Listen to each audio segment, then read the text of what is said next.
Dan teman-teman tahu kualitas dari perjalanan yang panjang itu lebih baik daripada kualitas dari satu perjalanan yang singkat. Iya.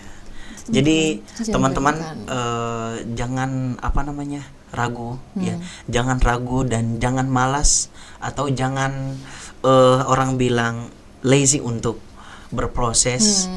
Walaupun memang proses orang itu beda-beda ya, kita tidak bisa samakan proses kita dengan orang lain. Tapi saya yakin bahwa teman-teman yang berproses dengan baik, dengan serius, dengan fokus, dengan gigih, saya yakin bahwa teman-teman bisa mencapai pencapaian itu dengan hasil yang maksimal ketika teman-teman mau berusaha.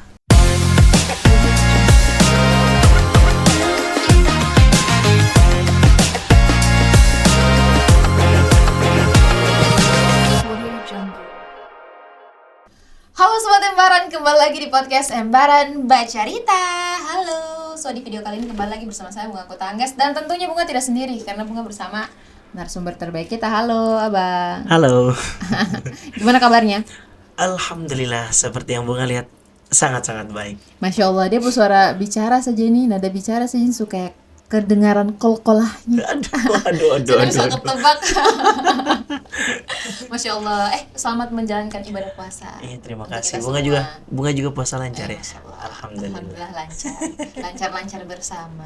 Mungkin Abang perkenalan dulu, karena ini Sobat Embaran di rumah ini mungkin masih ada yang buram-buram, ada yang kenal, ada yang tidak, kayak ada yang pernah lihat tapi di mana nih.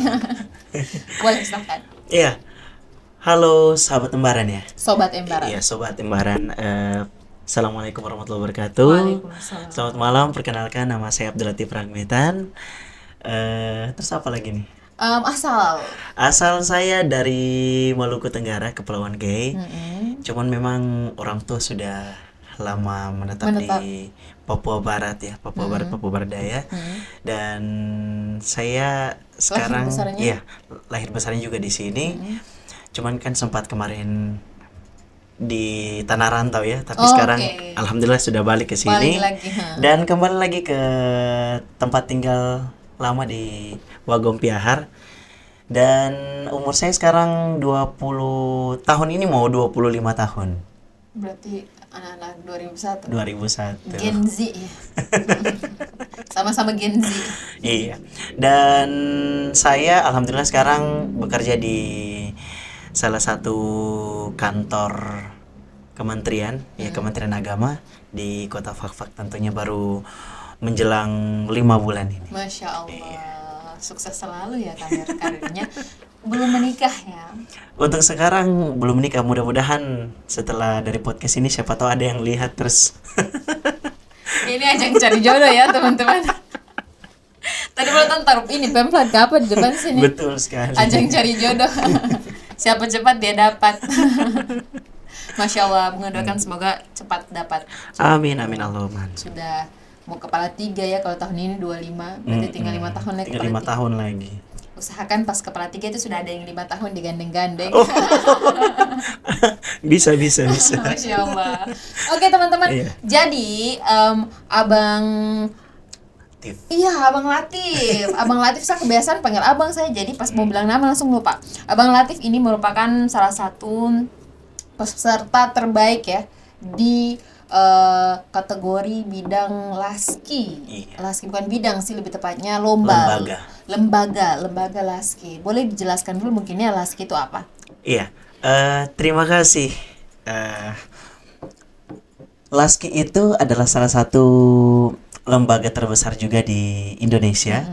Tentunya dia itu lebih mengarah ke lomba-lomba yang berbau keagamaan kemudian bidang tarik suara lah seperti itu. Jadi dia bidang tarik suara, tapi dia tuh lebih ke seni Islami begitu. 11-12 sama MTQ lah. Iya, 11-12, tapi kalau MTQ kan dia Qurani, kalau ini dia lebih ke qasidah, pop religi dan lain sebagainya. Seperti itu. Iya, dan Laski itu kepanjangannya Lembaga Seni Qasidah Indonesia. Masya Allah, Lembaga Seni Qasidah Indonesia. Bunga pernah baca waktu itu tapi udah lupa kepanjangannya. Yang Bunga tahu cuma Laski. Iya. Oke.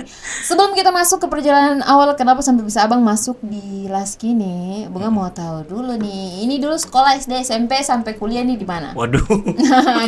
Harus Ini detail ya. perjalanannya panjang ini ya. Biar kalau ada calon istri yang nonton tidak perlu lagi pas datang langsung tanya, tahu kamu Iya, perjalanan betul. hidup sekarang saya nonton dia. Embaran.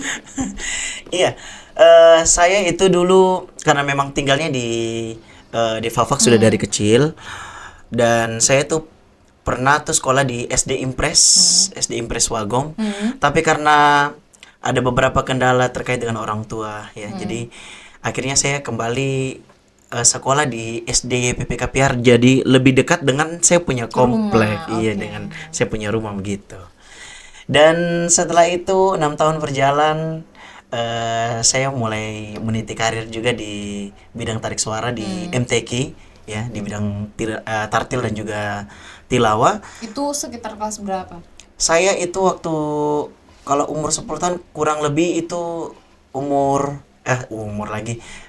Kalau umur 10 tahun itu kayaknya kelas 3. 3, 4 Iya, SD 3 lah. 4 iya. Itu kelas 3 SD atau kelas 4. Wow, berarti udah dari Betul. Iya, itu memang dari kecil memang sudah dilatih betul tah. Jadi saya itu ikut MTQ pertama itu di Bomberai. Itu kurang lebih tahun berapa itu ya? 2013 apa? Iya kalau salah. Oh, tidak. Itu 2010. 2010 apa 2011 itu. Itu saya di Bomberai. Dan itu kali pertama saya ikut cabang tartil anak-anak, dan alhamdulillah Allah kasih rezeki buat saya bisa juara 1 di situ. Wih, Masya Allah, Iya. freestyle ikut. First Masya time, iya. Allah. Kemarin tong ini apa namanya podcast sama ini juga sempat kori-kori ya. Kakak Okta dan Kakak Ari. Oh, Masya Allah, ya itu adik-adik Sempat juga. hadir. Kakak Endang juga dengan suami sempat hadir juga pernah. luar biasa. Masya Allah. Oke, next. Ya, dan setelah itu saya melanjutkan sekolah SMP di madrasah Sanawiyah. Di madrasah Sanawiyah 3 tahun, dan sering mengikuti kegiatan-kegiatan MTQ juga. Dan dibarengi dulu kan kita nih kalau di Fafa kan kita belum tahu namanya Laski itu ya, karena memang Laski Karena itu kurang iya, lembaganya memang sudah berdiri lama tapi kayak khusus di daerah-daerah Jawa saja begitu. Jadi kita di daerah Papua ini memang tidak terlalu tahu soal Familiar itu. lah dengan- Cuman kalau di Fafak ini sebenarnya tidak ada lembaga itu, tapi Kota Fafak ini sering mengadakan kegiatan lomba qosidah, solawat, oke. hadrat dan lain sebagainya. Jadi memang kalau mau dibilang penyesuaian juga tidak, tapi lebih ke apa namanya? Kita cuma belajar kayak untuk tampil individu. Kalau kemarin kalau yang di Fafak biasa buat kegiatan itu kan lebih ke grup-grup toh. Iya. Jadi memang ada beberapa apa namanya orang bilang penyesuaian lah, tapi tidak yang shock, yang tidak yang kayak memang kita kaget begitu, tidak. Oke, berarti sudah ada kayak apa ya, penyesuaian. Iya. Sudah ada gambaran. Betul. Jadi mulai dari SMP itu kita sudah mulai apa namanya berani-berani tampil, sudah mulai pede. Kalau dulu kan SD itu kan kayak Masih takut-takut. masih takut-takut. Anak-anak namanya. Orang tua pukul dulu baru orang tua pukul dulu baru ikut. Orang tua paksa dulu baru ikut kayak gitu toh. Jadi pada saat naik di SMP tuh orang bilang urat malu nih kayaknya dari setebal begini mungkin putus pelan-pelan, putus pelan-pelan. Jadi Oke. kita orang mulai apa namanya terbiasa untuk mengikuti lomba-lomba tersebut. Jadi kayak orang sudah sering lihat ketong tampil, jadi kita orang juga tingkat percaya dirinya tuh Udah tinggi. iya betul kayak gitu. Jadi mulai dari situ mulai juga kita dulu tuh Kota Fafak itu sering, kalau Bunga tahu tuh kalau Kota Fafak itu sering adakan lomba takbiran. Nah, ya oke. Nah, kalau dulu kan kalau takbiran tuh kan kayak takbiran keliling, terus nanti Idul Adha tuh bikin lomba kayak di panggung-panggung terbuka begitu kayak di Rumah Negara. Nah, kayak gitu itu sudah sering-sering ketong ikuti, dan pernah juga ada kegiatan festival anak soleh gitu. Oke. Nah, jadi makanya kita sudah sering-sering ikut. Jadi mental itu mulai terbentuk Sudah dari terbentuk situ. memang. Iya. Nah, setelah itu ada cerita lucu setelah saya selesai SMP. Saya berangkat ke Sorong itu untuk mau melanjutkan saya punya sekolah SMA ini. Saya punya SMA. Tapi ternyata saya punya mama kurang setuju karena maksudnya mungkin saya punya mama berpikir bahwa anak ini anak laki-laki nih. Baru di Kota Sorong ini sudah tahu tuh Kota Sorong ini kan pergaulan dan lain sebagainya tuh kalau memang ketong di Fafak ini masih begini, di Sorong itu sudah begini. Tahu begitu, tuh paham tuh. Jadi akhirnya saya punya mama tuh putuskan bahwa anak ini kayaknya kita kasih pondok saja. Oke. Keputusan yang bagus ya mama. Terima kasih kalau lagi nonton. Jadi saya punya mama, jadi saya punya bapak tuh juga berat karena saya punya bapak tuh sebenarnya beliau itu almarhum itu tahu bahwa anak ini punya potensi selain mengaji, anak ini punya potensi bisa nyanyi apa kepercayaan dirinya tuh bagus begitu. Cuman saya punya ya namanya kita punya orang tua tuh pasti mau yang terbaik juga buat dia punya anak. Apalagi kan saya punya bapak nih juga salah satu orang bilang bahasanya tuh ustadz lah, toh yang sudah berkecimpung di mana-mana begitu. Jadi saya punya bapak pikir juga kalau misalkan anak ini kita kasih sekolah musik kayaknya tercocok dengan dengan saya punya bapak punya passion toh. Nah begitu. Jadi mungkin saya punya bapak pikir iya sudah betul, mungkin saya punya mama rekomendasi hal ini memang betul-betul tepat begitu toh. Dan kebetulan ada saya punya keluarga juga yang memang mau berangkat pergi ke pondok di Gontor. Akhirnya baku calling-calling, nah matching, akhirnya kita berangkat. Akhirnya iya, akhirnya awalnya nih mau sekolah musik, apa namanya? Menghayal. Aku tahu tuh anak muda dong kalau menghayal. menghayal begini. Akhirnya berangkat ke pondok. Berangkat ke pondok itu di ketong kemarin tuh waktu itu mau sekolah di Gontor. Tapi ternyata tuh Gontor tuh sudah tutup pendaftaran. Jadi mereka tuh rekomendasikan kita buat Gontor ini di mana?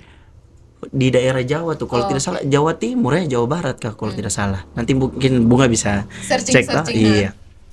Jadi akhirnya begini, gara-gara di sana pendaftaran tutup, kita di apa namanya direkomendasikan buat masuk di salah satu pondok di Madura, itu Al-Amin Perenduan. Jadi saya adalah alumnus di situ, alumni tidak lulus. Alumni tidak lulus. Oke. Kita tanya lagi lebih jauh kenapa bisa seperti itu. Iya, jadi ini langsung saja.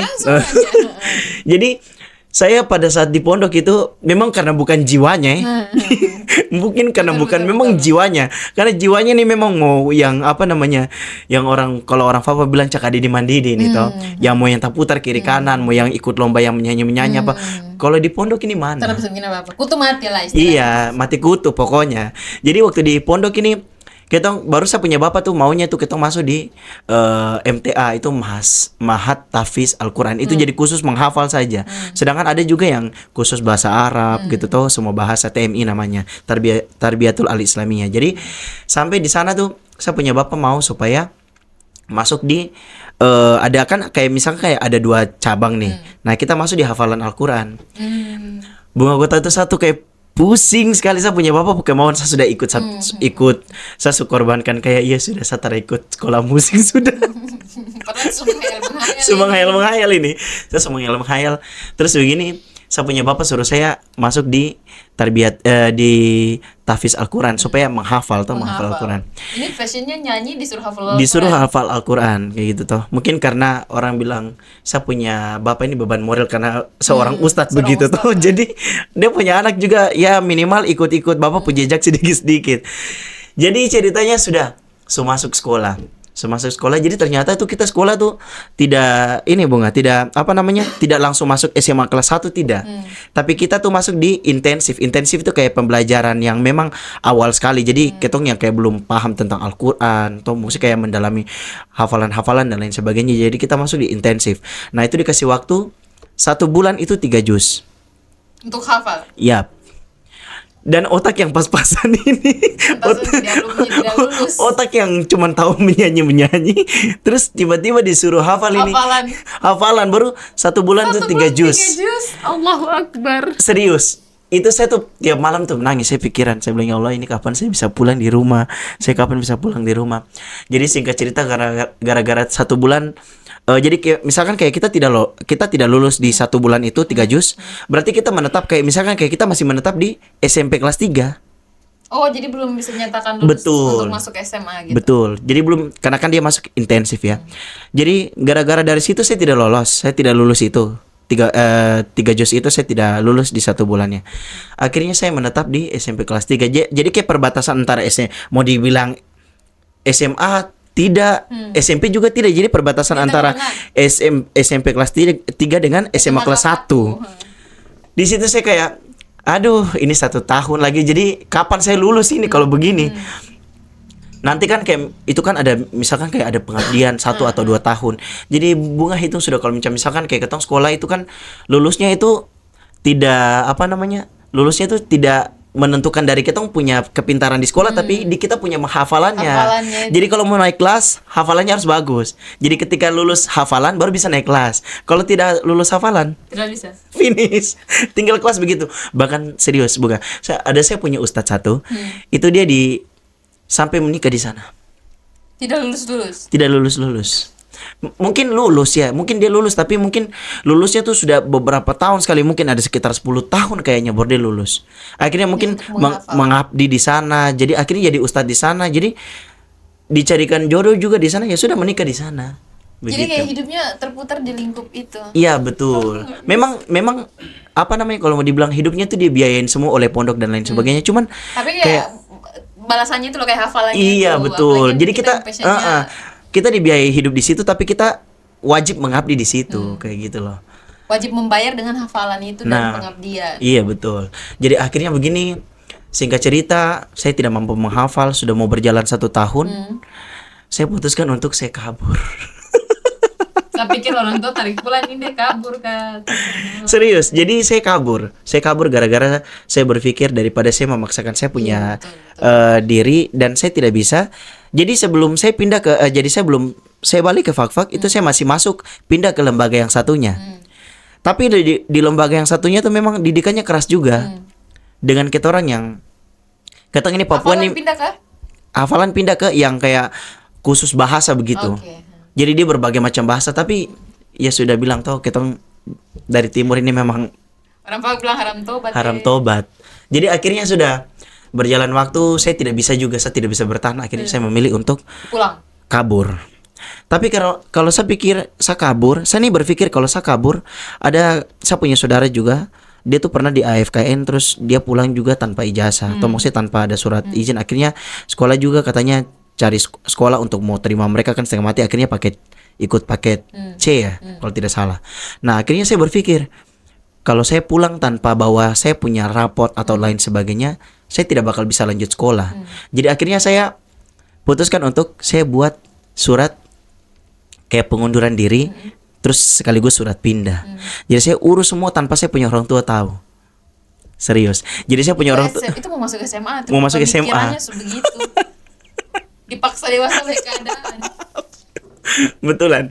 Jadi akhirnya orang tua kirim uang, Mamat 1 minggu minta uang. Sampai sama mama tuh curiga, anak gini kok biasanya kan 1 bulan kirim uang, ini kok kayak tiap minggu kirim uang. Jadi sama mama tanya, kok nih tiap hari. Saya alasan tuh barang-barang hilang, peci hilang, sarung hilang, sabun mandi habis dan lain sebagainya. Akhirnya kirim uang terkumpul dan saya kabur. Tapi pintar loh, dikirimin uang dia tabung, dia kumpul. Jadi saya kumpul uang, akhirnya saya berangkat dari Madura ke Surabaya. Sendiri. Itu dengan bus, saya ikut bus. Jadi saya cari tahu nih, setelah dari Madura nih ke Surabaya, setelah dari Surabaya ini mau beli tiket di mana, setelah beli tiket ini harus setelah itu kemana, terus cari penginapan yang memang murah, yang 1 malam itu cuma 75.000. Serius. Masih SMA kelas 1 lah, kelas 1 pemikirannya gitu. Serius. Jadi saya punya teman-teman yang memang sudah berpengalaman kayak teman-teman yang memang tinggalnya di Madura tapi sering-sering bermain karena kan itu kan cuman kayak beda 1, 2 atau 3 jam begitu ya dari Madura ke Surabaya. Akhirnya mereka jelaskan semua rute-rutenya apa segala macam. Akhirnya saya sudah beli tiket Pelni. Terus saya menginap semalam, besoknya pas kapal masuk. Sudah qadarullah, memang Allah bilang daripada ada ini kesasar, mendingan dia pulang sudah daripada bikin susah orang tua. Tapi orang tua tidak tahu. Belum tahu. Nanti sudah akhirnya 1 minggu tuh perjalanan dari kapal menuju dari Makassar. Jadi ternyata tuh saya punya uang kurang. Saya punya uang kurang dari Makassar itu dari Surabaya tuh saya ke Makassar. Saya punya tiket sampai Makassar. Selebihnya saya tinggal di Skocie sampai tiba di Fak-Fak. Skocie. Iya, jadi pemeriksaan tiket, saya naik di Skocie, duduk-duduk di Skocie. Nanti setelah selesai pemeriksaan tiket, baru saya turun. Berapa hari tadi kapal? Kurang lebih 8 hari. Tolong ya para pegawai Pelni yang terhormat di apa namanya? Saya mohon maaf. Bukan masalah mohon maafnya ya, nanti dicek ya. Itu penumpangnya tuh nanti kalau dicek tolong di Skocie juga dicek ya. Itu biasa dia tidak beli tiket duduk di atas. Tapi memang sekarang petugas-petugas PLN itu sekarang kan memang karena sudah berpengalaman, maksudnya kan mereka juga cukup paham tuh. Jadi orang-orang yang di Skocie itu memang sudah pada diperiksa-periksa semua. Jadi memang orang yang tidak beli tiket, pelabuhan berikutnya diturunkan di pelabuhan di situ. Cuma memang alhamdulillah saya juga masih kecil, jadi mungkin kayaknya memang beberapa kali ketahuan, tapi dong kayak oh ya sudah, biar sudah anak kecil juga toh. Itu sama masih SMP mau SMA ya, itu masih kecil toh. Masih kecil loh. Dan itu pemikirannya sedewasa 16 tahun. Allahu Akbar, 16 tahun masih main masak-masak gitu. Dia pemikiran selari dari sana, itu masuk akal. Allahu Akbar. Tapi ucapkan terima kasih dulu, kebetulan kita pernah podcast ya sama Pelni. Ucapkan terima kasih ya. Terima kasih orang-orang Pelni. Kalau lihat saya, please jangan tahan saya. Udah lama itu loh. Sudah lama. Itu tahun 2000 berapa ya? 15 ya. 2015-16 itu kalau tidak salah. Nah, setelah itu sampai di Fak-Fak, saya urus pengurusan semua, ada saya punya keluarga juga yang memang kayak mereka mau bilang mereka shock. Bentar dulu, cerita dulu yang dari pelabuhan ke rumah gimana nih ceritanya. Jadi setelah itu dulu kan saya memang kan saya ini juga alumni jualan-jualan di kapal ini. Toh jadi memang dari kecil memang saya ikut, saya punya mama tua, itu kita jualan-jualan di kapal. Toh jual nasi kuning, jual air botol, apa buras, nasi kuning gitu toh. Nah, jadi pada saat saya sampai di sana, saya punya mama tuh lihat saya dengan posisi keadaan yang kayak kurus, kerempeng Di atas kapal. di atas kapal, dan beliau lihat itu, beliau tuh kayak macam mau jualan, saudara bisa jualan. Karena lihat saya tiba-tiba yang anak ini ada, tahu-taunya anak ini ada di Madura, ada di Jawa Timur, tiba-tiba dia ada di Fak-Fak Papua Barat. Itu saya punya keluarga shock. Jadi dorang lihat saya, dorang tuh kayak bisa jualan. Akhirnya sudah, saya punya mau tuh kasih uang ojek, saya pulang. Jadi saya tunggu sampai di rumah. Sampai di rumah saya dapat hajar dari siapa abang-abang. Allah Akbar. Tapi dia tidak dengan alasan. Hah? Tidak dengan alasan. Kan mereka kan tidak mau tahu alasan itu, karena yang mereka tahu kan saya ini lagi sekolah, tiba-tiba lari pulang. Toh, tiba-tiba lari pulang, jadi kayak oh, anak ini memang kok kurang ajar. Sekolah ini kok dapat kebagian sudah dipampakin. Saya sampai di Fak-Fak itu memang siapa abang-abang tuh 3 orang sekaligus. Itu saya punya abang Ramli, abang Kodri, sama dari sap mama tuh anak-anak ya. Mereka tuh semua tinggi-tinggi, besar-besar tuh. Oh, sudah dapat lipat, sudah mau dapat hantam. Akhirnya sudah sapu mama tuh pulang, sudah terus ini lagi, sudah anak ini sekarang kita pikir bagaimana supaya dia bisa masuk sekolah. Jadi dorang dipikir aduh anak ini sudah diikut pakai C, sudah. Saya bilang tidak, saya tidak sebodoh itu. Saya ada bahwa saya punya hasil rapot dan saya punya surat pindah. Karena hari itu kan sampai hari Jumat, hari Senin langsung saya masuk sekolah di Magefa. Dan keterima. Terima. Karena maksudnya rekap saya punya rekap nilai selama 6 bulan mau 8 bulan itu kan ada semua, dan surat pindah itu ditandatangani langsung sama kiai-kiai dan ustadz di sana. Itu gimana caranya kau minta tanda tangan? Ya pergi minta, dan itu juga memang prosesnya tidak singkat, Bunga. Itu sekitar 2-3 bulan. Karena menghadap mereka harus mereka bujuk-bujuk kita, kenapa kamu tuh orang terpilih. Kamu tuh orang, pokoknya Allah tuh sayang sama kamu begini. Tapi kita punya otak ini, tidak, saya mau pulang. Kok rayu juga mau. Kok rayu biar mau bagaimana juga, biar sudah orang terpilih, kamu sudah yang terpilih, saya tidak jadi saya pulang. Saya punya pemikiran begitu. Sampai saya punya ustadz yang saya bilang bahwa dia sampai sudah menikah di sana. Itu kan saya punya ustadz pembina juga. Dia bilang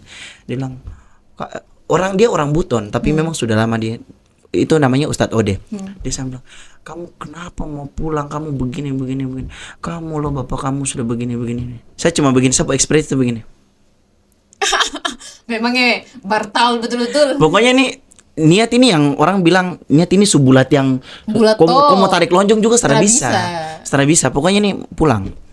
Ya akhirnya sudah dari situ mungkin karena Ustaz juga kayak kasihan lihat baru di sana sakit-sakitan juga toh maksudnya karena faktor pikiran baru di sana kan makan terbatas ketong makan terlambat tidak dapat makanan toh terus kayak macam ketong makan juga cepat juga kayak macam makanan tidak sesuai dengan ketong punya orang tua masak begitu toh jadi ya makan apa adanya saja walaupun memang saya di sana maksudnya kayak uang jajan juga ada untuk belanja makanan tapi kayak bagaimana kayak hati nih pulang lebih memilih pulang. betul sorry Next. jadi lebih memilih untuk pulang Apapun yang terjadi pulang. Jadi singkat cerita sudah sampai di Fak-Fak terus saya sudah paham sudah akhirnya di hari Senin itu kebetulan saya punya kakak ipar itu dia kan jadi guru juga di di Mageva. Nah setelah itu dia apply saya punya surat-surat apa semua segala macam berkas-berkas. Oke, akhirnya hari Senin saya keterima, saya langsung masuk sekolah. Saya langsung masuk sekolah. Dan di situ saya belajar, maksudnya kayak saya punya bapak juga kaget. Pergi ke Jawa itu uang dulu tuh memang uang besar ya. Jadi saya punya bapak tuh pikir kayak hampir 100 juta buat hanya cuma daftar pondok apa segala macam baru aku pulang begitu saja tanpa orang tua kasih tahu kayak memang saya punya orang tua kecewa dan saya punya bapak tuh kayak kecewa sekali jadi tidak bersuara dengan saya sampai 1 tahun. 1 tahun lamanya. 1 tahun lamanya. Jadi akhirnya ya sudah, ya saya mau bagaimana lagi. Jadi saya punya bapak tidak kirim saya uang jajan, saya punya mama tidak kirim saya uang jajan. Itu Jadi orang tua posisi di mana? di Sorong. Oh, di Sorong. Iya, di Sorong. Saya punya bapak sudah menetap di Sorong, sudah jadi pegawai di Sorong begitu. Jadi saya punya bapak tuh tidak mau kirim saya uang, saya punya mama pun juga begitu. Padahal memang walaupun saya punya mama nih pasti orang tua ya, hati kecilnya tuh kayak kasihan anak ini nanti mau jajan apa, mau beli buku apa segala macam. Jadi akhirnya berjalan 1 tahun kemudian pada saat Lebaran saya minta maaf ke saya punya orang tua, akhirnya dimaafkan toh. Karena ya sudahlah memang sudah begitu toh, sudah takdirnya begitu. Jadi dan selama saya sekolah juga saya berkelakuan baik, alhamdulillah. Walaupun memang ada sedikit kenakalan yang ya anak-anak remaja setahu tuh kelakuan anak-anak remaja yang memang orang bilang bartal begitu toh. Nah, melawan guru tuh ya anak-anak remaja wajar ya. Setelah itu memang saya selama sekolah itu saya mulai membangun saya punya diri dengan teman-teman itu. Jadi dulu tuh saya karena saya ini orangnya tidak suka yang kayak main bola, saya lebih suka seni ya.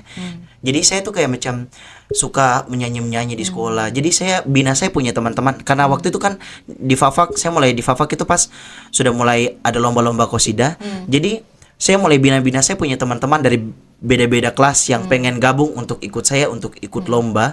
Jadi akhirnya saya bina mereka. Jadi saya jadi halifahnya, mereka jadi backing vokalnya di belakang. Jadi kita saya mulai ajak-ajak. Jadi saya mulai bina dorang untuk lomba-lomba. Akhirnya kita lomba pertama tuh di Stais.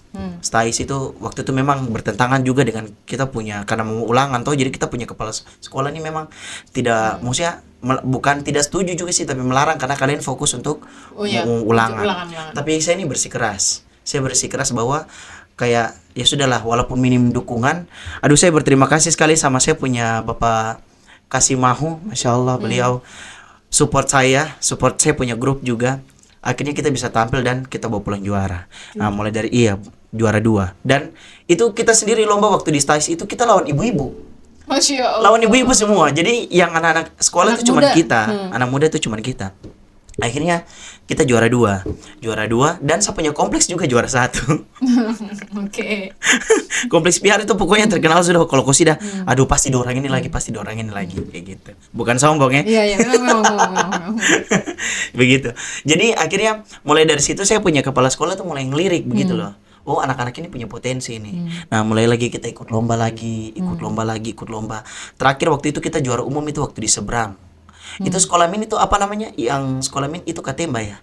Tidak, itu min. Min ya. Di situ. Nah, itu terakhir itu kita kelas 3 mau ujian, itu kita terakhir di situ lomba juara umum sudah selesai langsung kita itu lomba PKMTK bukan? Bukan, itu kayak remaja-remaja masjid begitu. Iya. Jadi mereka bikin kayak babak penyisian dengan final, akhirnya dari situ. Jadi mulai mental tuh mungkin mental ini mulai terbentuk juga dari pondok ya, dari pondok karena memang saya di sana memang kayak memang ada saudara-saudara juga, ada 2 orang tapi saya kasih tinggal 2 orang. Jadi memang mental terbentuk dari situ ya. Mulai berusaha untuk berpikir dewasa begitu. Jadi ya saya mulai bina, saya punya teman-teman itu kita juara. Akhirnya kepala sekolah tuh kasih apresiasi buat saya tuh dengan saya punya teman-teman grup. Nah dari situ pas tahun mulai kenal Laski ya. Ini berjalan ini ya. Okay. Nah setelah itu 2000 SMA. Iya belum. Oh, belum. Jadi 2018 terakhir kita mau ujian nasional ini, ternyata tuh dari Laski tuh baru masuk dari ke Fakfak ya. Dan itu kompetisi pertama di Kabupaten Fakfak 2018 ya. Betul, 2018 itu kompetisi pertama Laski ya. Itu Laski awal masuk sudah dari Fakfak, itu kami ini sudah nih tua-tua bangka yang ikut nih. Kita yang ikut pertama di situ. Dan itu sudah berawalnya saya kenal Laski dari situ. Kemudian setelah lomba saya juara 1. Alhamdulillah. Masya Allah, 1 kali ikut. Iya, 1 kali ikut juara 1, dan ada beberapa peserta juga yang menang juara 1, dan kita dibawa ke tingkat provinsi bersama teman-teman Laski ya, yang sudah terpilih jadi panitia ya. Termasuk 2018 termasuk Pak Yahya. Ustadz Yahya itu yang antarkan Ustadz kami terbaik.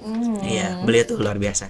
Jadi beliau antar kita ke provinsi Manokwari untuk lomba di sana sekitar 1 mingguan. Terus akhirnya kita berempat berangkat, ada kanak-kanak putri, terus remaja putra putri, dan juga dewasa putri.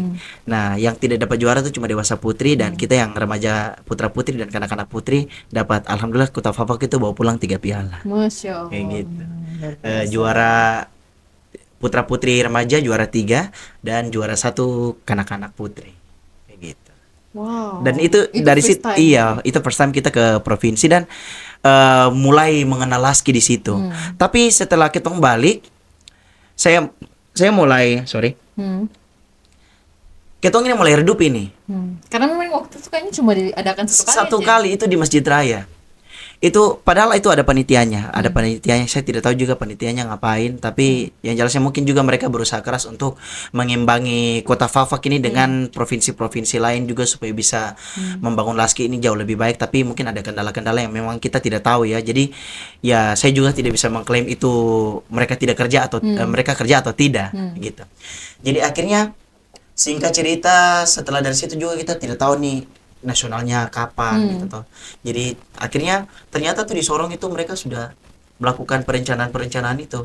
Jadi di Sorong itu sudah mulai dari rebana klasik apa segala macam itu mereka sudah prepare sekali untuk berangkat ke nasional. Tapi di sini gitu. tidak. Tapi di sini tidak begitu. Karena mungkin juara satunya cuman yang perempuan, yang kanak-kanak putri ya. Jadi dia dibawa ke nasional di Jakarta. Itu pertama kali dia lomba langsung luar biasa. Itu Jana, tahu Jana? Oh, iya, tahu. Yang peserta Liga Dangdut sama-sama dengan saya.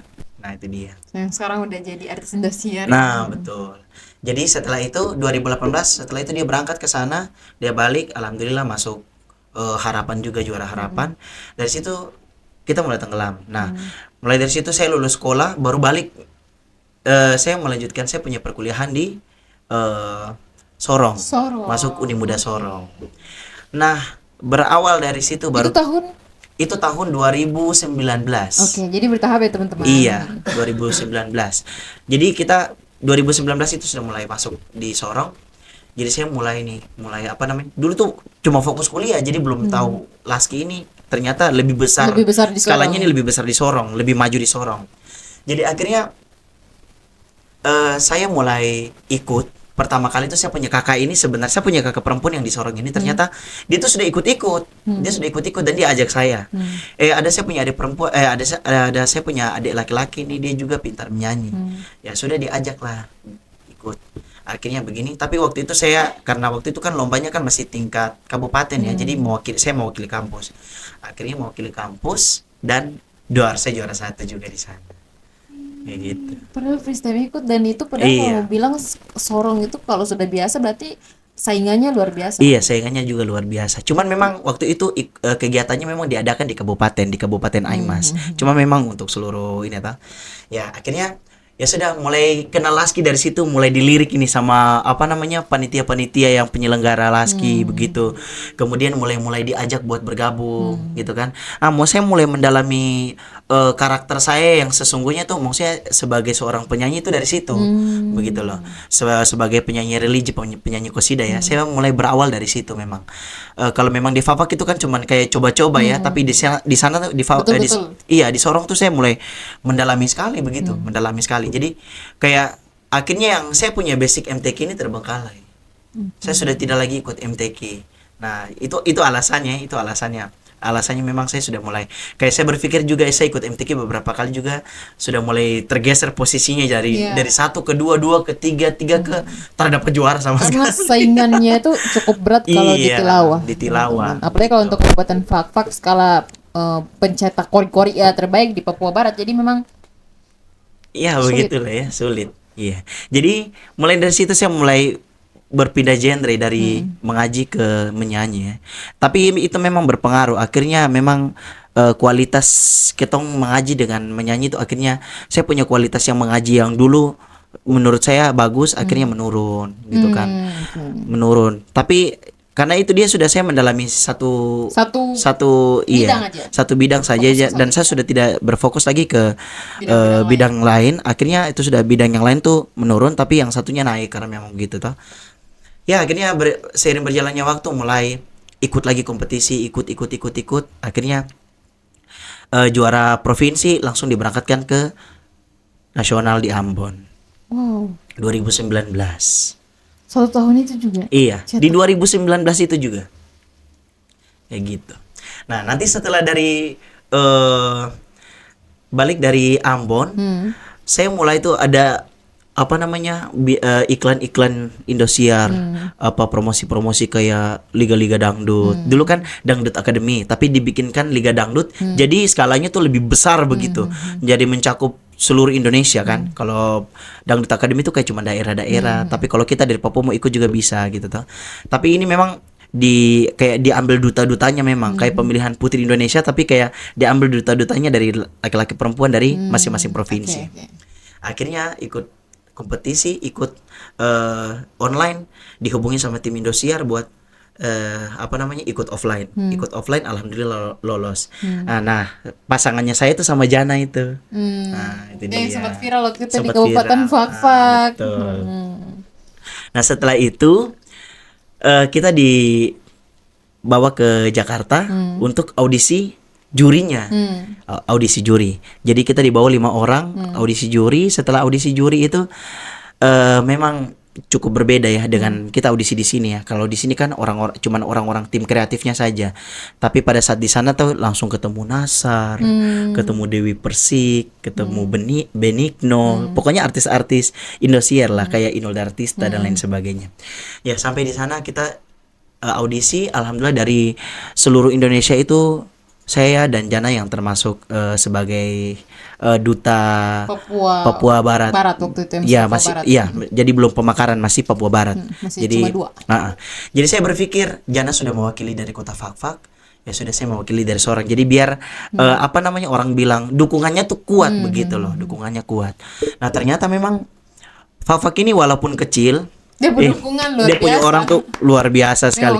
Dia punya dukungan, saya tidak tahu ini orang-orang kaya dari mana saja yang kasih voting ini ya, kasih kirim-kirim SMS. Tapi memang kota Fak-Fak ini mungkin dari kita ikut-ikut kompetisi itu ya, akhirnya dangdut di kota Fak-Fak ini mulai merambat, mulai merajalela begitu loh. Mulai merajalela. Jadi saya mulai suka-suka dangdut juga dari situ. Kemudian Laski juga kan musik kan genrenya juga kan kayak kosida kan, jadi genrenya juga kan matching kan, musik kayak balance gitu. Jadi ya sudahlah cengkok-cengkoknya apa segala macam kita pelajari. Akhirnya dari situ kita ikut kompetisi. Setelah top 70 itu ada beberapa top penampilan beberapa peserta. Nah, malam yang saya tampil itu akhirnya saya tersenggol, saya pulang. Akhirnya Jana yang melanjutkan, dia punya karir di sana sampai adik Jana sudah jadi, masya Allah, orang bilang sudah jadi artis lah di sana, artis Indosiar luar biasa. Salah satu kandidat kota Fak-Fak yang memang luar biasa sekali. Adik Jana semangat dan tetap berkarya, karya-karyamu bakal kami support dan kami nonton di sini ya. Seumuran kita. Iya. luar biasa. Iya. Sudah jam berapa ini? Masih bisa ya? Sih dong. Oke, next ke balik dari sana. Iya. Balik dari Jakarta ya. Balik dari Jakarta tuh mulai banjir job ini. Oh Banjir iya job. dong, kan sudah Iya mulai kan? terkenal nih industri Sudah mulai terkenal ini. Baru itu kan viral tuh. Jadi ini sudah mulai viral ini. Orang lihat saya saja di jalan, orang kasih berhenti minta foto. Bahkan kayak macam kita berpikir, kita ini belum masuk top 20, masih maksudnya kayak top 10 saja. Top 20 saja tidak mau jadi artis gitu toh. Cuman kan orang berpikir bahwa di sana tuh kayak orang berpikir orang mungkin menghargai kita punya ini ya, punya prestasi, punya apa orang bilang pencapaian ya. Salah satu yang paling saya suka dari masyarakat Papua itu begitu. Ya, jadi mereka tuh kayak anak ini kita harus undang dia, anak ini kita harus jadi maksudnya kayak undang Soroti dia. dia. Iya, soroti dia begitu. Kita apa namanya, kasih dia job, kasih dia panggung lah begitu. Nah mulai dari situ saya mulai manggung-manggung, mulai cari. Tapi kuliah aman. Iya, jadi ceperan-ceperan apa segala macam gitu kan. Jadi ceperan-ceperan ini mulai banyak ini, mulai kumpul. Terus kan sekarang baru dulu kan zaman-zamannya kayak orang semua mulai iPhone apa segala macam. Itu duit itu kumpul beli iPhone gitu. Jadi hasil keringat sendiri kan? Iya. Jadi saya tuh menyanyi tapi sambil kayak manggung juga di tempat permandian di Tirta. Nah, itu dia di Tirta Istiana Indah itu saya punya tempat dulu, masih orang bahasa kasarnya tuh masih miskinnya lah. Masih kayak merayap dari masih merayap. Betul. Jadi sudah saya menyanyi di situ tuh 1 minggu tuh kayak dibayar 150.000. Tapi kalau lagi rame-ramenya bisa 200, bisa sampai 300. Tergantung apa namanya orang bilang pemasukan toh. Semakin rame semakin besar juga penghasilan. Nah dari situ juga orang mulai lirik. Akhirnya mereka lihat saya tampil di depan apa namanya, kayak mereka kan bikin panggung begitu tuh untuk kayak hibur masyarakat yang kayak datang mandi begitu. Jadi mereka lihat, mereka minta nomor. Kak gini kita bisa ini kah? Bisa apa namanya undang buat acara nikahan. Job. Iya. Baru kan kalau di apa namanya di Aimas itu kan orang Jawa semua. Mereka tuh kan mayoritasnya Jawa. Jadi mereka tuh sudah pasti suka dangdut. Nah, kayak gitu. Jadi makanya mereka lihat saya tuh menyanyi lagu dangdutnya mungkin sesuai dengan mereka punya selera telinga ya. Jadi akhirnya saya mulai diundang di situ. Belum pasang budget sih, tapi kayak lebih kayak bayar seikhlasnya. Jadi makin hari nih kayak macam makin lama ini mulai naik, mulai pasang tarif. Pasang tarif.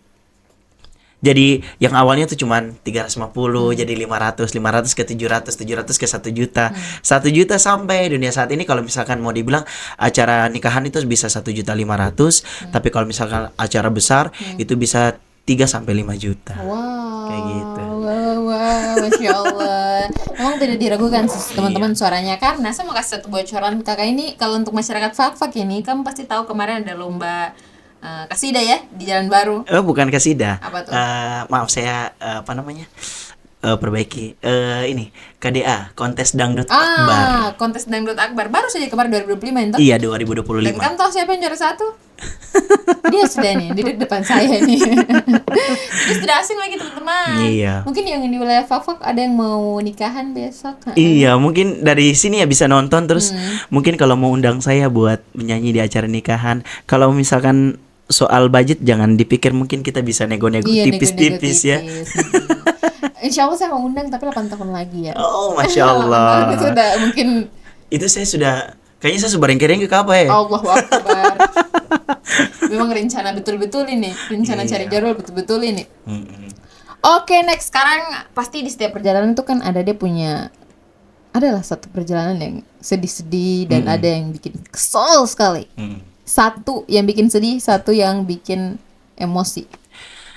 Satu yang bikin sedih itu, sedihnya ini dalam konteks terharu. Kayak sesuatu yang tidak bisa dilupakan karena mungkin saking kaget, terharu gitu. Jadi saya tuh merasa terharu sekali ketika maksudnya orang bilang dalam berproses itu tidak mudah, tapi menghasilkan. Dalam artian siapa yang bersungguh-sungguh untuk berproses, berarti dia akan menggapai hal yang dia inginkan itu. Jadi hal yang saya sangat-sangat bersyukur itu ketika saya mungkin di Sorong ya. Saya tinggal di Sorong itu banyak apresiasi yang saya dapatkan di sana, sehingga saya bisa mendalami, saya punya apa namanya, orang bilang saya punya talenta, saya bisa kembangkan saya punya talenta dan saya punya skill di sana, sehingga itu yang ketika waktu itu saya dipanggil untuk menjadi salah satu bintang tamu untuk highlight acara di konser besar. Kalau teman-teman Sobat Embaran tahu, itu konser Hadat Alwi yang seluruh Indonesia. Nah, saya salah satunya adalah bintang tamu yang meng-highlight acara itu sebelum Hadat Alwinya tampil. Oh iya. Iya, jadi itu salah satu bentuk Alwi ini yang ini loh. Hadat Alwi yang lagu-lagu Iya, Kaulah Ibuku. Nah, Cinta itu itu lah dia. yang kita pas kecil biasa dengerin Iya, lagu itu toh. seperti itu. Jadi Masya Allah. jadi saya highlight di situ. Saya merasa bahwa apa namanya? Saya bukan orang yang cepat puas, tapi maksudnya di situ saya bisa, Itu luar biasa. mungkin ya kalau ketong tampil di acara-acara nikahan itu kayak cuman hal segelintir yang biasa. orang yang nonton. Tapi kemarin itu saya tampil itu orang mau bilang seluruh umat Muslim yang ada di kota Sorong, bahkan ada dari Fafak juga yang datang nonton. Itu semua kumpul di satu tempat yang seluas itu dan nonton saya menyanyi di atas panggung. Saya merasa bahwa itu salah satu pencapaian terbesar saya juga itu selama saya hidup begitu. Sumpah ya, tertipu. Tapi itu kemarin pas datang di Sorong itu sempat booming, sampai sama bilang ih curhatan di Fak-Fak lagi Betul. ke, Masya Allah sekali. Jadi saya yang highlight acara di situ dan maksudnya dari situ saya bisa membuktikan, karena waktu itu saya pernah dapat hujatan juga kayak orang bilang kok punya suara jelek, kok tuh nyanyi suara hidung, kok tuh nyanyi suara cempreng apa dan lain sebagainya. Jadi dari situ tuh saya membuktikan bahwa proses kualitas dari apa namanya, kualitas yang kalian nonton sekarang ini adalah proses yang sangat panjang dan tidak mudah untuk dilewati. Dan jadi saya mungkin kalau kalian jadi saya pun juga kalian tidak bakal sanggup sepertinya ya. Jadi makanya itu yang membuat saya terharu bahwa saya tampil di atas itu dan almarhum bapak saya nonton saya berada di atas panggung yang sebesar itu tuh. Saya buktikan bahwa bapak, walaupun bapak tidak berhasil memondokan saya, tapi ketika keinginan saya untuk menjadi seorang penyanyi itu maksudnya kayak bapak lihat secara nyata di depan panggung sebesar itu. Dan mungkin saya punya bapak, mungkin ya namanya orang tua mungkin tidak bisa ungkapkan secara kata-kata, tapi dalam hatinya saya tahu bapak tuh bangga gitu. Dan waktu itu pada saat saya tampil juga saya punya keluarga semua datang nonton. Saya punya adik 2, saya punya kakak perempuan, terus saya punya mama, saya punya bapak, semua datang nonton. Jadi kayak mereka bilangnya tuh kayak dulu tuh, kok menyanyi tuh apa begitu? Maksudnya menyanyi begitu ada hasil apa yang kita rasa begitu.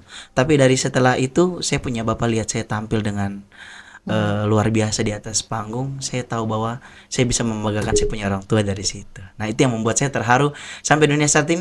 Sampai saya punya bapak meninggal juga, saya kayak seenggaknya tuh bapak sudah melihat pencapaian itu begitu loh. Dan teman-teman tahu kualitas dari perjalanan yang panjang itu lebih baik daripada kualitas dari satu perjalanan yang singkat. Iya. Jadi teman-teman jangan apa namanya ragu ya, jangan ragu dan jangan malas atau jangan orang bilang lazy untuk berproses. Walaupun memang proses orang itu beda-beda ya, kita tidak bisa samakan proses kita dengan orang lain. Tapi saya yakin bahwa teman-teman yang berproses dengan baik, dengan serius, dengan fokus, dengan gigih, saya yakin bahwa teman-teman bisa mencapai pencapaian itu dengan hasil yang maksimal ketika teman-teman mau berusaha. Gitu. Kakak, sebelum masuk ke pertanyaan terakhir nih, tadi kan sudah kisah yang mungkin bikin lebih terharu ya, lebih kesedih. Sekarang mungkin ada satu kisah yang bikin kesal dan emosi begitu. Oh iya, selama saya terjun di dunia musik ini, mungkin saya tuh ada salah satu hal yang baru-baru saja terjadi. Aduh Bunga, kalau saya mau cerita nih kayak macam pengen kayak tahu orang timur tuh kayak tangan kaki tuh pengen jalan, tangan kaki mulut pengen jalan, tapi apalah daya kita nih sebagai peserta kita hanya cuman senyum-senyum saja, senyum dan mendoakan semoga ya itu sudah yang tadi saya bilang bahwa ini juga bagian dari proses begitu toh. Nah ini saya cerita singkat saja. Waktu itu saya baru saja kemarin berangkat ya sebelum puasa ini ya, tanggal 14 kemarin. Karena kita sudah booking sebenarnya sebelum puasa, tapi karena mau berangkat jadinya ditunda. Jadi Bunga sudah tahu lah alasan kenapa saya berangkat kemarin. Jadi saya berangkat kemarin itu untuk lomba, salah satu lomba yang lumayan apa namanya? Bergengsi juga. Tapi itu dari Pertamina yang buat, Pertamina IP. Nah, itu mereka buat lomba pop religi ya, lomba nasyid pop religi. Jadi mereka tuh pengen cari bibit-bibit yang memang benar-benar punya kualitas untuk bisa dibawa ke tingkat nasional gitu toh. Dan dibikinkan rekaman lagu. Jadi kita pulangnya tuh tidak kosong, tapi ada karya yang kita bawa begitu. Nah, singkat cerita, saya dengan segala macam prepare, saya tahu bahwa lomba itu ada, tapi saya belum siap pergi karena terkendala dengan waktu kerja. Ya, waktu ngantor. Nah, singkat cerita begini, saya dapat undangan flyer itu, saya lihat ternyata libur Imlek dan lain sebagainya, awal puasa. Jadi akhirnya bertepatan juga dengan kapalnya masuk. Akhirnya saya memutuskan untuk hari itu pun saya berangkat di hari Sabtu. Sampai hari Minggu, hari Senin saya lomba. Jadi itu lomba itu diikuti oleh seluruh peserta di Kota Sorong ya, Papua Barat Daya, dan akhirnya kita ikut lomba. Ternyata tuh tidak ada finalnya. Jadi misalkan kayak babak pengisian langsung terima juara. Jadi hari itu kita lomba langsung terima pengumuman.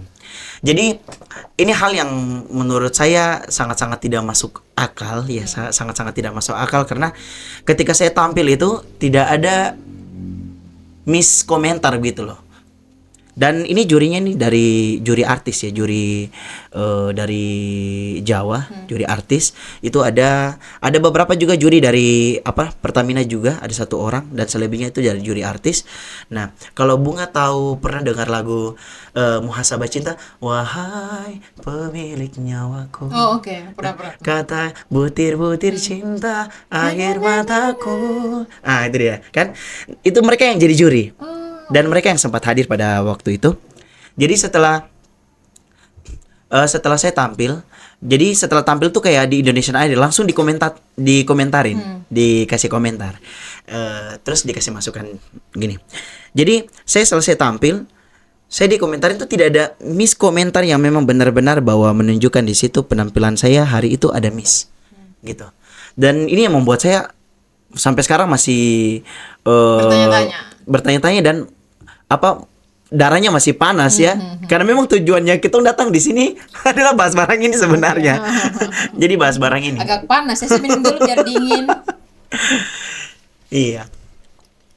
Jadi saya selesai tampil itu di komentar bahwa kamu luar biasa, kamu tracking. Kalau nanti teman-teman mau nonton penampilan saya, nanti bisa nonton di akun Facebooknya saya itu Alatif Rahang Metan. Nah, nanti berteman dulu, baru scrolling ke bawah, ada penampilan di situ, ada saya kasih festival nasyid di situ, nanti bisa nonton. Itu langsung dengan komentar-komentarnya. Itu full semua dari awal saya dari bawah sampai naik tampil sampai selesai komentar dan saya turun, itu semua ada. Komplit lengkap. Jadi nanti teman-teman bisa nonton dan menilai sendiri dengan saya punya cerita ini, apakah ini tidak sejalan atau relate begitu. Jadi setelah komentarnya bagus, luar biasa, kamu nih peserta yang paket komplit, kamu nih kayaknya memang sudah terbiasa untuk tampil-tampil dan lain sebagainya. Kemudian suara kamu tuh powerful, suara kamu bulat, kostum kamu bagus dan lain sebagainya. Pokoknya komentar tidak ada minus. Dan satu hal yang menjadi catatan di situ adalah saya adalah contoh. Saya adalah ada satu juri yang bilang ini adalah salah satu peserta yang terniat dan patut dicontohi begitu. Kenapa? Karena sebelum saya mengikuti setelah saya mengikuti technical meeting itu, saya di atas kapal Calabia ya. Itu saya punya lagu lewat AI. Jadi saya tidak ambil lagu instrumen itu dari YouTube, dan rata-rata teman-teman yang ikut lomba ya, itu mereka pakai YouTube. Sedangkan saya buat lewat AI. Itu berbayar. Saya tahu AI itu berbayar, dan saya buat aransemen musiknya sendiri, dan saya tampil dengan style saya yang berbeda di atas panggung. Kayak gitu. Jadi nanti Bunga juga boleh nonton di akun Facebook ya. Itu makanya mereka bilang begini, ini adalah salah satu peserta yang memang benar-benar layak untuk dicontohi karena ini peserta yang niat. Kenapa? Karena instrumennya saya buat sendiri. Kayak gitu, instrumennya saya mau buat sendiri. Makanya mereka bilang, ini nih salah satu peserta yang niat. Kalau kalian mau ikut kompetisi, harus mungkin bisa buat lagu sendiri atau mungkin instrumen sendiri sehingga tidak monoton begitu dengan ini. Karena memang dia sudah tahu kualitasnya, jadi dibuat lagu sesuai dengan kemampuannya. Kualitas dan kayak kemampuan. gitu. Nah dari situ tidak ada miss. Cuman memang ada salah satu komentar dari produsernya tuh bilang begini, mungkin Mas Latif bisa disederhanakan lagi musiknya. Cuman kan dari awal kita orang bilang dari awal kita technical meeting itu dibilang kalian harus buat musik itu semegah mungkin. Jangan main aman, harus musiknya tuh menggelegar pokoknya musiknya harus bagus gitu, beda dari yang lain, menarik gitu. Perhatian. Kayak gitu. Jadi saya mencontohi, maksudnya saya mengikuti dari referensi yang sudah dikasih begitu, daripada maksudnya saya ambil dari YouTube begitu toh. Akhirnya begini, saya mengikuti kriteria yang juri mau. Nah setelah saya sudah mencapai target itu, ternyata hasilnya berbeda, Bunga. Hasilnya berbeda dengan apa yang saya harapkan. Dan memang berbanding terbalik dengan komentar yang diberikan kepada saya waktu pada saat saya tampil begitu. Dan setelah itu saya sudah dikomentarin apa segala macam,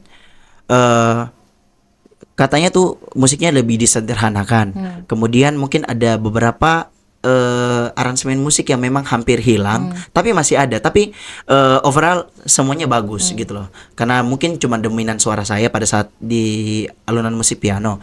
Nah setelah dari situ sudah pokoknya tidak ada lagi maksudnya minusnya tidak, bahkan kayak macam kamu tadi tuh kayak coba kamu begini, kamu begitu, coba maksudnya kayak ada komentar memperbaiki nyanyian saya gitu. Tapi Padahal tidak ada. Jadi pada saat saya turun tuh orang, dan saya ini peserta laki-laki terakhir yang tampil. Jadi otomatis saya sudah nonton semua peserta yang tampil. Cowok cewek semua saya nonton.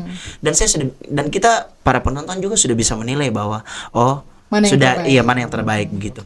Cuman kan ya namanya pertandingan ya. Saya mau bilang jurinya curang, saya juga tidak bisa berambil kesimpulan seperti itu. Dan saya berpositif thinking saja bahwa kayaknya memang juri-jurinya mau ambil bibit-bibit baru. Yang lama yang berpengalaman. Iya, yang berpengalaman ini kita taruh dulu karena mungkin sudah pernah juara dan sudah sering juara. Jadi juara udah yang paling terbaik ya. Nah, tapi kan maksudnya gini, Bunga. Kalau kita pikir secara logis ya, tidak masuk akal gitu kan. Kecuali kalau memang tidak ada komentator sama sekali dan itu dirahasiakan oleh juri. Sehingga ketika penilaian, bahasanya gini, pada saat waktu penilaian tuh mereka bilang, ini kita mau menilai kalian ini juga agak cukup alot. Karena pesertanya juga bagus-bagus. Itu yang maksudnya mengganjal di saya punya pemikiran gitu. Kok alot? Sedangkan kan ada belangko penilaian. Harusnya kalian tuh berpatokan kepada belangko penilaian. Menurut kalian, saya ini pantas juara satu, ini pantas juara satu. Tapi kan sudah tidak ada diskusi lagi ketika kalian menentukan juara satu, karena kan sudah ada belangko penilaian di situ. Siapa yang punya nilai paling tertinggi, dia yang juara satu. Nah, ternyata setelah itu beda ceritanya. Jadi belangko penilaian itu anggaplah cuman Bunga dan mereka sendiri beropini bahwa ini yang juara satu, ini yang juara dua, ini yang juara tiga.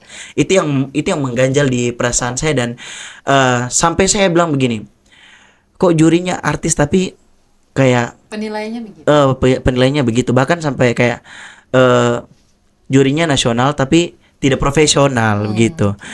Tapi itu isi hati saya saja yang memang benar-benar mengganjal di hati ya. Tapi selebihnya yang juara juga saya punya adik-adik binaan. Ya jadi juara-juara ini saya punya adik-adik binaan. Gitu loh. Jadi kan waktu itu saya juara 2, saya punya adik binaan itu juara 1. Dan saya sempat membina dia dan saya tahu kualitas dan kemampuan dia. Masa iya murid kasih kamu guru? Cuman kan kita tidak tahu Bunga rezeki. Tapi tidak apa-apa ya. Itu pengalaman baru juga buat. Pengalaman baru. Dan Latif juga bangga dong, itu binaan berarti hasil. Iya, betul. Jeripayanya Latif. Dan saya berpikir juga mereka layak untuk mendapatkan mendapatkan predikat itu supaya menjadi tolak ukur dan bahan bakar semangat buat mereka ya. Buat mereka, Iya, betul. jadi motivasi juga buat mereka.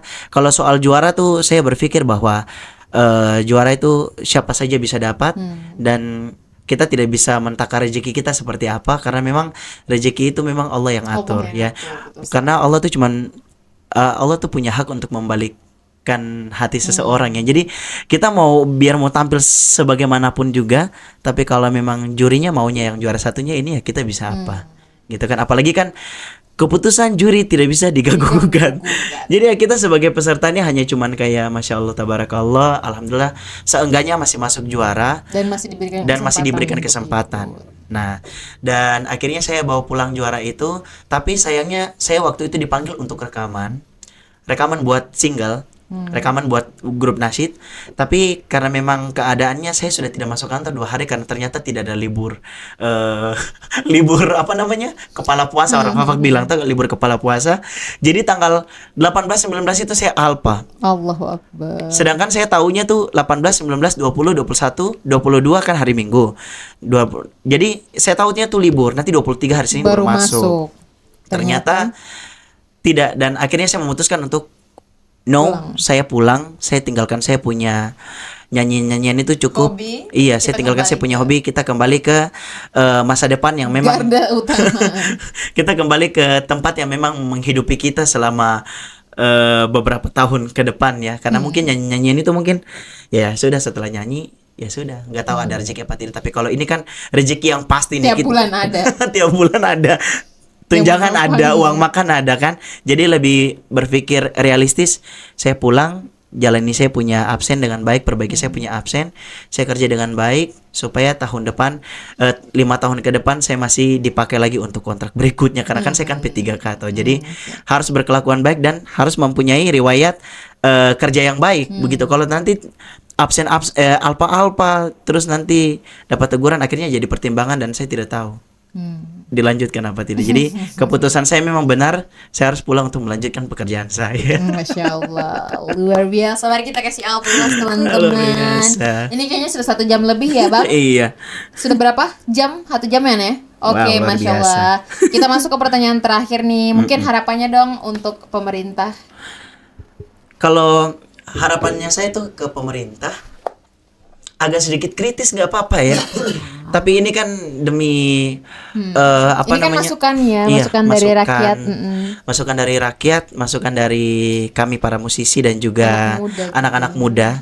Siapa tahu mungkin teman-teman yang lain pengen memberikan masukan itu tapi tidak sempat. Tapi tidak sempat. Jadi biar Kak saya yang Latif yang mewakili. Boleh. Betul. Harapan saya ke pemerintah adalah apa ya? Saya agak rada grogi serius, Nggak apa-apa, tangan cuma dingin. kritis aja. Iya. Karena memang terutama buat kami para musisi ya.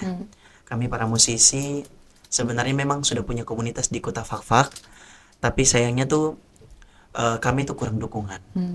Kami kurang dukungan. Kenapa kami setiap kali mengikuti kompetisi di tingkat nasional, di kancah nasional, di stasiun TV, kami selalu tidak mendapatkan hasil yang maksimal karena memang betul-betul pemerintah sangat-sangat minim dukungannya. Saya berharap bahwa setelah dari sini mungkin ada perbaikan-perbaikan, walaupun memang sudah banyak sekali masukan-masukan yang sama ya, masukan-masukan yang sama, cuman memang ini sebagai alarm ya, alarm buat para pemerintah.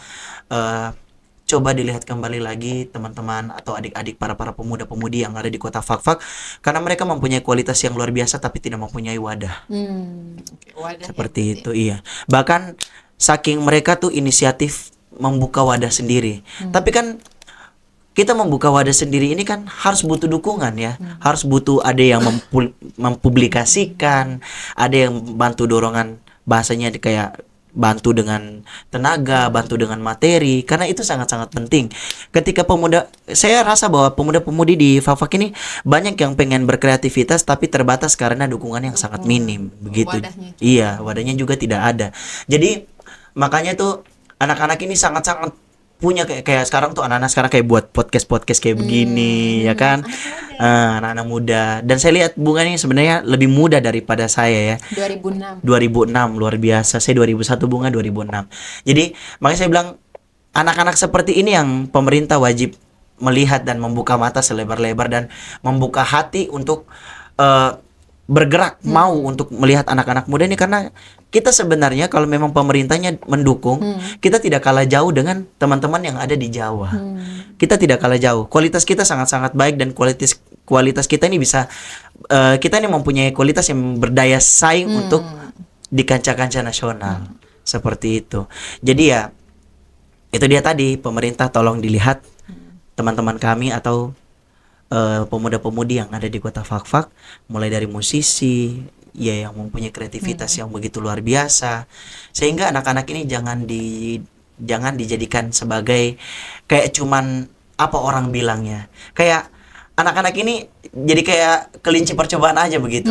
Betul, Paham kan? Setelah nanti di nasional tidak dapat juara, pulang sudah udah selesai kayak siapa gitu. kau siapa saya. Jadi harus ada, orang bilang multi pengembangan ya, pengembangan secara intensif terhadap teman-teman yang mempunyai kualitas diri yang begitu bagus ya, punya semangat gitu.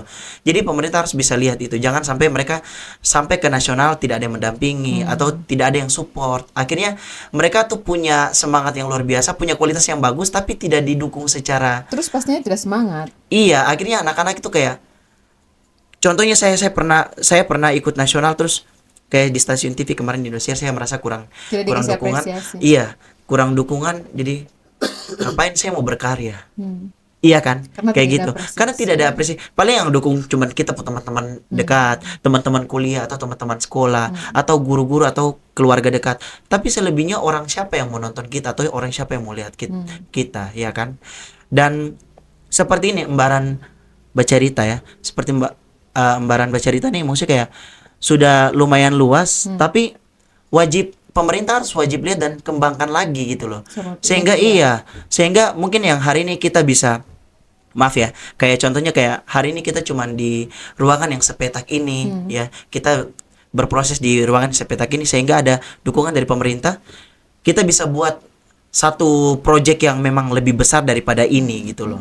Sehingga sehingga kita bersaingnya tuh bukan lagi antar daerah, tapi bukan antar kabupaten, tapi langsung antar provinsi, antara nasional gitu loh. Kita kan juga menjadi wadah nih ya. Iya, kayak betul. anak-anak muda yang punya prestasi itu biasanya kan tidak dikasih apresiasi. Nah, Iya. kita Embaran ini hadir sebagai bentuk dari apresiasi Betul, itu. saya merasa diapresiasi ketika saya diundang ke sini, luar biasa. Tepuk tangan dulu dong. Luar biasa. Jadi seperti itu. Jadi harapan saya ke pemerintah lebih bijak lagi untuk mengambil tindakan dan melihat kembali anak-anak yang sangat-sangat berprestasi di kota Fakfak, mulai dari MTQ, Laski, Bintang Radio, kemudian olimpiade dan lain sebagainya yang memang membawa nama daerah. Hukumnya wajib kami dukung dan hukumnya wajib kami ikut serta untuk membantu dan membantu memegang kaki mereka untuk bisa berjalan untuk meraih cita-cita mereka. Karena ya sudah, kalau bukan anak muda yang membanggakan bangsa ini, siapa lagi gitu loh. Saya juga mantan anak MTQ ya. Iya. Sudah malas berkembang karena 2 kali perwakilan provinsi bawah nama kabupaten juga sama aja. Begitu ya. Nah, itu sebagai teguran dan tamparan keras buat pemerintah setempat. Anak-anak muda seperti kami ini, kalau bukan kami yang membanggakan nama daerah, kabupaten ini siapa nama kabupaten, lagi? ya siapa lagi. Cuma Seperti begitulah. itu. Cuma Ya? begitulah sayangnya. Oke, Bapak Ibu para pemerintah yang bijaksana. Bismillah beasiswa S2. Amin. Amin. Allahumma. Ini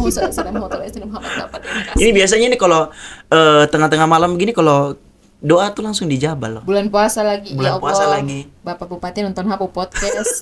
Bismillah dapat beasiswa S2. Saya ingat kok Bapak kemarin di 32 program Bupati itu ada itu Bapak. Saya ingat kok Bapak kemarin saja di tim sukses mau. Begitu ya. Amin. Oke, terima Iya. kasih Kakak. Aduh, kita bincang-bincang hampir 2 jam nih kayaknya nih, asik Iya. sekali. Satu frekuensi juga, jadi masuk sekali ya obrolannya. Oke, kata-kata hari ini dari Bunga dulu ya untuk pembuka, habis itu Kakak, habis itu kita tutup. Kata-kata hari ini, jangan pernah takut bersinar hanya karena orang lain tuh lebih silau. Hajar Kakak. Kalau saya, jangan takut berproses. Walaupun proses Anda panjang, pasti ada hasil yang baik. Dan satu lagi boleh? Boleh. Perbaiki ibadahmu agar Allah mudahkan kehidupan. Masya Allah, tertampar sebenarnya. Masya Allah. Oke, Ini kakak. tamparan juga buat saya sih sebenarnya. Sama-sama ditampar ya. Iya. Ini kalau Allah tampar betulan ternyata nih. Masya Allah. Iya, dengangin terus kena angin puting beliung bertampar. Oke, terima Iya. kasih banyak Kak Latif untuk waktunya malam hari ini. Sobat Embaran pasti terutama anak muda sangat termotivasi dengan perjalanan karir Iya. kakak. Ketemu cerita paling panjang Panjang sekali lebar. teman-teman, panjang lebar sekali. Jadi kalau kamu yang mau mendaftar jadi calon istri, tidak perlu tanya dia punya jalan cerita kehidupan karena di podcast Embaran sudah dibahas. Pastikan Oke? jangan di skip supaya nontonnya tuh. Iya. tidak Biar kepotong. nanti kalau ini pas suami marah-marah, pas suami kan dulu begini-begini ya. Kau tahu dari mana nonton podcast Embaran tuh? Oke, terima kasih banyak. Iya. Sobat Embaran juga pantau terus ya media sosialnya kami, kemudian YouTube kami, Facebook, TikTok, dan juga Instagram pastinya. Kita juga bakal akan hadirkan anak-anak muda berprestasi, bukan cuma anak muda, tapi pastinya sesuatu yang ada viral di kota Fakfak langsung diundang ke Embaran. Oke? Embaran Media, medianya anak muda, informasi menjangkau Nusantara. Bye. Hai.